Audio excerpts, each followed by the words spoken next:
I'm really happy to work for Composers Now. I think it's an amazing festival, and I'm happy to have been able to be part of it this year. The piece I'm going to write will be really sort of an integration of four different instruments, three different lengths of flute, which really have different timbres and qualities and sound, and then the trumpet that I have, which has the ability to play microtonal music. And really finding a way to write a suite. It'll be about 25 minutes long, and it'll be one instrument moving to the next, and it'll have a unity as a piece, and a conversational element between each different timbre and sound of the instrument. And it'll also all be very much in the style of Shakuhachi Honkyoku, still integrating more contemporary sounds, but with a very an emphasis on contemplation, meditation, and breath. Recently, I've been more with the instruments that I play. So I play the Japanese flute, the shakuhachi, and then I play a custom trumpet that I designed to have to be able to play Indian and Japanese music, and it has a slide as well as valves.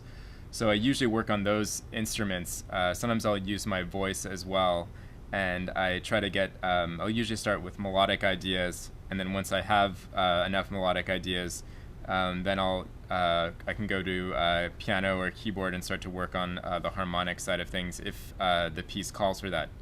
I found the shakuhachi when I moved to New York. It's about 10 years ago now, and I was looking for a way to bring my meditation practice in Zazen into my trumpet practice and bring them together. And I did a search, and I found that the shakuhachi is the melodic instrument of Zen Buddhism. And coincidentally, I found my current teacher, Ronnie Nyogetsu Selden, was playing a concert just the week after I started looking into this. And I actually didn't plan on learning the instrument, but I showed up to my first lesson thinking I would just learn about the music.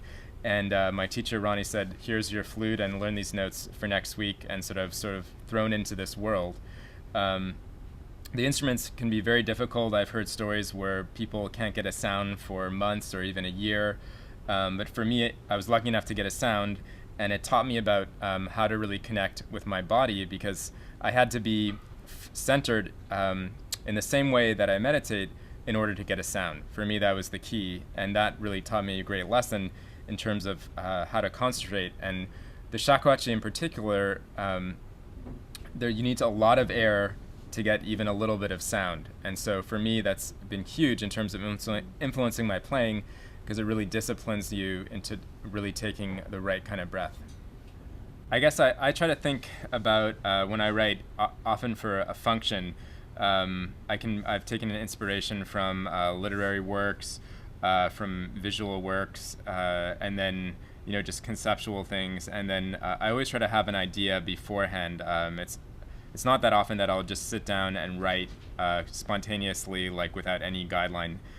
Maybe I'm writing for a certain purpose, a certain instrument, even an individual player. I find that to be a great way to write too, when you really know somebody, how they work musically, and start to really think what would work best for them.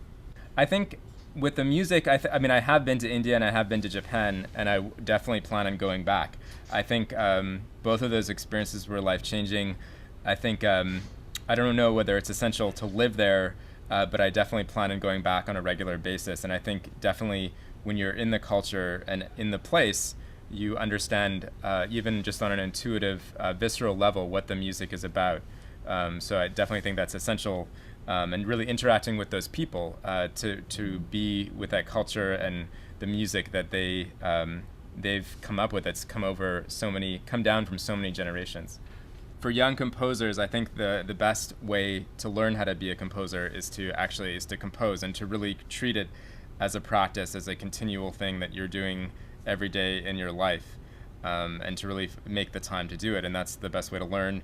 Also, which is obvious, is to study other composers, to really seek out the music that your heart's drawn to, and to investigate it and use that as a way of reflecting your own self-investigation.